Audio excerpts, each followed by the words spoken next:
Hey everyone, ever felt like your mind is just doing its own thing? Like your moods are on a roller coaster, or you just can't focus, no matter how hard you try? We often think these are just mental health issues, right? But what if I told you that everything you think, feel, and do, literally everything starts in this incredible squishy organ in your head? And what if you could actually change it? That's exactly what Daniel Goleman, MD, dives into in his groundbreaking book, Change Your Brain, Change Your Life. I picked this up because I've always been fascinated by how our physical body influences our mind.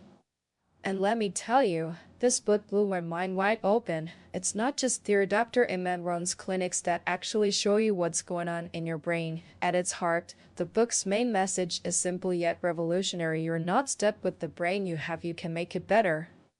And they can prove it. How? Through something called SPECT imaging. You see, traditionally, when you go to a psychiatrist, they listen to your symptoms and guess at a diagnosis. Dr. Iman uses a powerful analogy. Imagine a cardiologist treating your heart without ever looking at it. Just listening to your chest pain. Sounds crazy, right? But that's exactly what traditional psychiatry often does. Cardiologists look, neurologists look, gastroenterologists look, but psychiatrists, they often guess. SPECT scans actually look at the blood flow and activity patterns in your brain, revealing areas of too much, too little, or even damaged activity. It's like turning on the lights in a dark room. This allows for incredibly personalized treatment plans, instead of just throwing medication tip darts in the dark. This is where it gets really interesting. Dr. Iman argues that mental health conditions like anxiety and depression aren't simple single disorders. He makes a really compelling point, saying that diagnosing someone with depression is like diagnosing them with chest pain. It tells you what they feel, but nothing about why or what to do about it. In fact, he cites Thomas Insel, the former director of the National Institute of Mental Health, who famously stated that the current psychiatric diagnostic manual, the DSM, is 100 reliable, meaning you'd get the same diagnosis tomorrow but zero valid because it's not based on underlying neuroscience.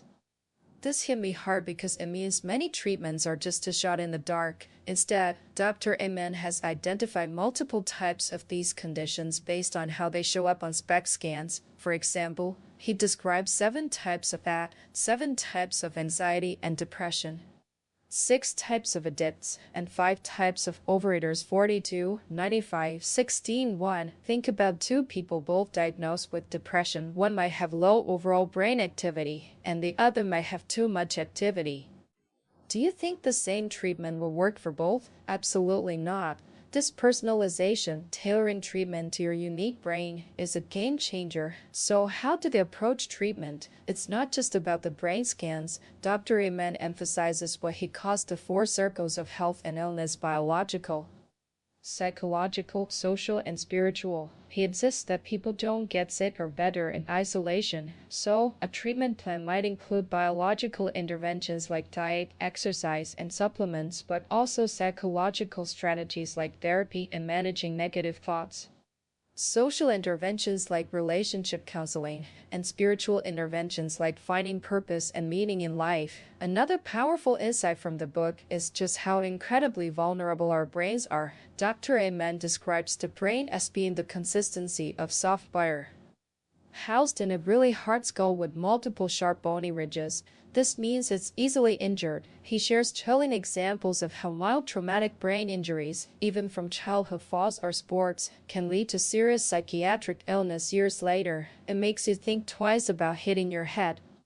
And it's not just injuries, many other things hurt the brain: drugs, alcohol, infections like Lyme disease, environmental toxins, poor sleep, even chronic stress and negative thinking. He even coined a term, the dinosaur syndrome, to describe how, as your weight goes up, the actual physical size and function of your brain goes down. This, he warns, is a significant risk factor for Alzheimer's and other cognitive issues. The book isn't just about understanding the problem, it's packed with practical solutions. One of my favorites is his concept of ant therapy, which stands for automatic negative thoughts. He teaches you how to recognize and kill these ants, things like fortune telling, predicting the worst, mind reading, assuming what others think, or blaming. It's a simple yet incredibly powerful technique to regain control over your moods and stop self-sabotage. Beyond individual techniques, Dr. Amen lays out a comprehensive program he calls the Brain Warriors Way in 1901. It's about taking proactive steps to protect and optimize your brain for life. This includes everything from a specialized brain warrior diet, focusing on high-quality calories, smart carbs, healthy fats, and clean foods, to emphasizing lifelong learning, regular physical exercise including burst training and coordination activities, boosting blood flow, decreasing inflammation, and using targeted supplements. 1901-21. He stresses knowing your important numbers like BMI, waist to height ratio, and blood markers, because as he says, you cannot change what you do not measure. One of the most moving aspects of this book is the profound sense of hope it offers. Dr. Amen shares countless patient stories where people, after years of suffering and failed treatments, literally transformed their brains and their lives. He talks about patients who went from being violent, depressed, or unable to focus to becoming functional, happy, and successful individuals, all because their underlying brain issues were finally addressed. 110, 112, 118. He even talks about his own family, including his nephew Andrew, who became violent due to a brain cyst but returned to his kind self after it was removed. 22. 1. This book makes a powerful case that many behaviors we label as character flaws or willfulness might actually be symptoms of a troubled brain, and that when you change someone's brain, you don't just improve their life, you have the opportunity to affect generations to come. In a world where mental health struggles are on the rise and conditions like Alzheimer's are projected to skyrocket, this book is more relevant than ever. It's a call to arms to become a brain warrior, to actively fight for the health of your most precious organ. It shifts the conversation from shame and blame to understanding and empowerment. If you or someone you love is struggling, or if you simply want to optimize your cognitive function and protect your brain for the future, I cannot recommend Change Your Brain. Change Your Life enough. It truly offers a new lens through which to view ourselves and others, providing not just information but actionable steps to build a better brain and, by extension, a better life.